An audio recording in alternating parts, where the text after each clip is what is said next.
Look ahead now. Matthew Hennessey, op-ed writer and editor for the Wall Street Journal, author of The Visible Hand, with us on what President Biden will say tomorrow and how he is going to spin this.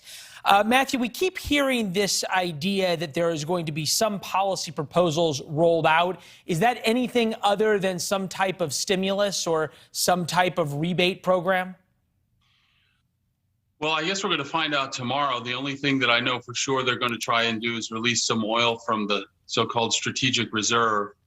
As you said, the headline inflation number is going to be ugly tomorrow. People are expecting it to be up around 8.4%, which is indeed ugly. But it really only confirms what most of us already know because we've been shopping and filling our gas tanks.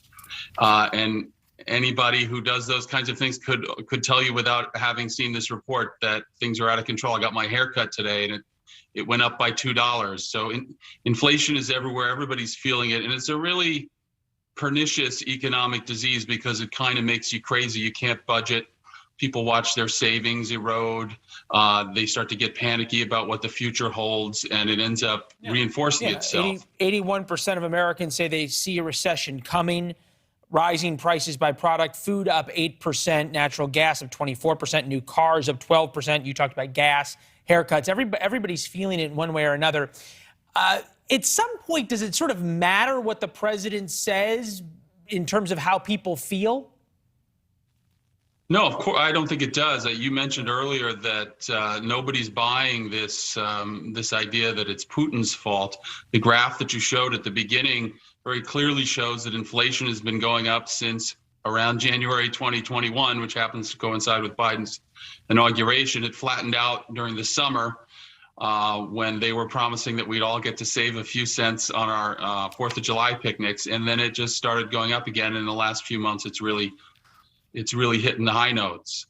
So no, I don't think. I think the polls show that. We had a big corn farmer on earlier, and farmers obviously feel it at all sorts of levels. They've got fertilizer going up, they've got gas going up, they've got diesel going up, they've got the cost of transporting their crop to market going up.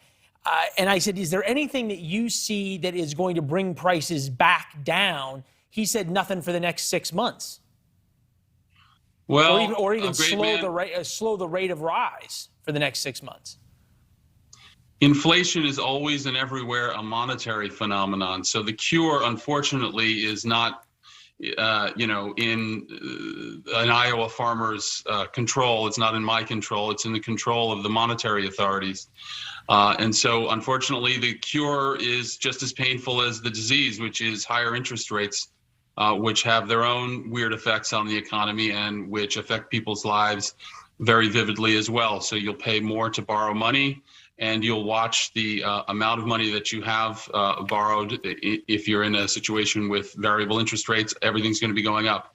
So there's there's going to be a lot of pain before the sun rises. Matthew, I want to piggyback on something you said just a moment ago, and that's the Fed's role in all of this to stave off a recession. What is necessary, and when do you anticipate they'll be doing something with interest rates and some other means at their disposal? But also, when do you foresee us hitting that wall, essentially, with a recession? When we look at that data, about 81% of people say, yeah, it's coming.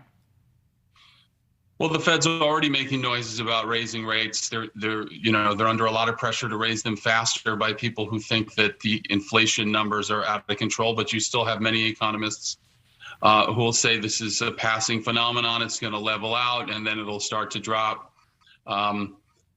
What the Fed is going to do, a lot of people earn their living trying to guess what the Fed is going to do. I'm certainly not one of those kind of people, so I wouldn't want to take any guesses.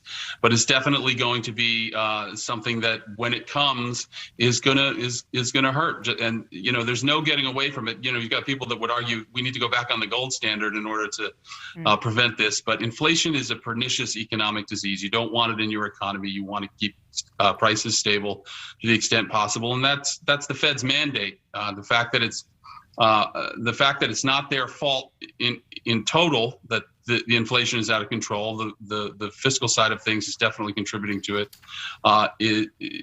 Unfortunately, is neither here nor there. It's their job to fix it. Yeah. How does the moment we're in right now compare to the last time in terms of red flags prior to a recession?